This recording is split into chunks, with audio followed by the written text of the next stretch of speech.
бахшида ба рӯзи байналмилалии мубориза алайҳи нашамандӣ дар ноҳияи ба номи Мир Саид Али Ҳамадонӣ чорабиниҳои фарҳангӣ, маърифатӣ ва варзишӣ доир гардиданд. чорабиниҳоро шӯрои ҳамоҳангсозӣ оид ба пешгирии суистеъмоли маводи нашооварӣ мақомоти иҷроияи ҳокимияти давлатии ноҳияи Мир Саид Али Ҳамадонӣ ва намояндаи агентии назорати маводи нашооварӣ назди президенти ҷумҳурии Тоҷикистон дар минтақаи Кӯлоб дар боғи фарҳангии ноҳия доир намуданд. дар даромадгоҳи боғи фарҳангӣ намоиши кори эҷодии наврасон хонандагони муассисаҳои таҳсилоти миёнаи умумӣ рақами 5, 15, 14 ба маърази тамошо гузошта шуданд. ҳамаи ин куртачаҳову рӯпӯшҳо ва дигар бофтаҳоро ки ин ҷо гузошта шудаанд, ин духтарон тарзи тайёр намудани онро дар муассисаҳои таълимӣ, дар маҳфилҳои ҳунарӣ аз худ намуданд. барои фарогирии хонандагон ба омӯзиши ҳунарҳо назди муассисаҳои таълимӣ маҳфилҳои гуногун фаъолият доранд. писарон ҳам дар чунин маҳфилҳо аъзо шуда ҳунарҳои гуногуни миллиро аз худ намуданд. намунаи корҳои эҷодии онҳоро инҷо дидан мумкин аст. нозукиҳои ин ҳунарро ба шогирдон, муаллимон дар маҳфилҳо омӯзониданд.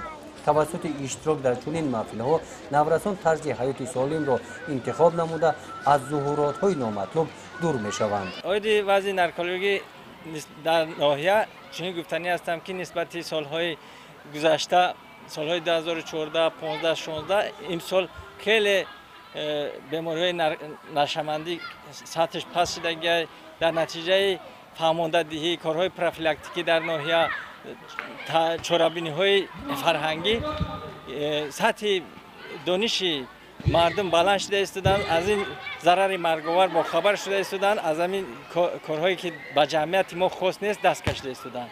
бахшида ба рӯзи байналмилалии мубориза алайҳи нашамандӣ дар боғи фарҳангӣ бо иштироки наврасон мусобиқаҳои варзишӣ гузаронида шуданд.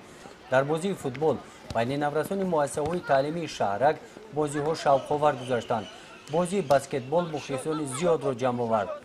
ғолибони бозии волейбол наврасони ҷамоати деҳоти дашти гулов гаштанд.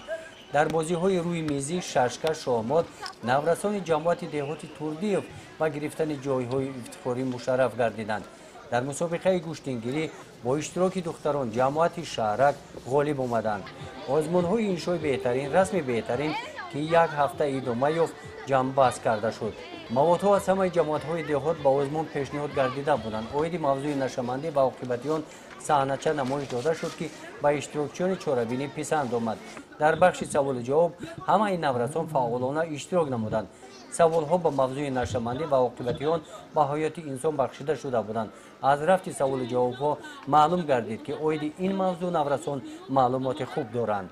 бахшида ба 26 июн ҳамчун рӯзи байналмилалӣ мубориза ба алайҳи зидди нашамандӣ ва соли ҷавонон чорабиниҳои гуногуни варзишӣ суҳбату бофикрро гузарондем ки аз ҷумла дар ин чорабинии варзишӣ мусобиқаҳои гуногун шашкаш, шоҳмод, волейбол, футбол, куштӣ гузаронида шуда истодааст.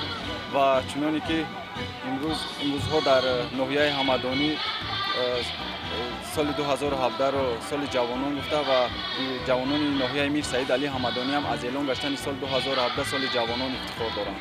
дар қисмати расмии чорабинӣ муовини раиси ноҳияи ба номи Мир Саид Али Ҳамадонӣ Саъдифа Тағаймуродова оиди рӯзи байналмилалии мубориза алайҳи нашамандӣ баромад намуда барои иштироки фаъолона дар ин чорабинӣ ба шӯъбаи маориф изҳори миннатдорӣ баён кард. наврасону ҷавононро ба интихоби тарзи ҳаёти солим даъват кард.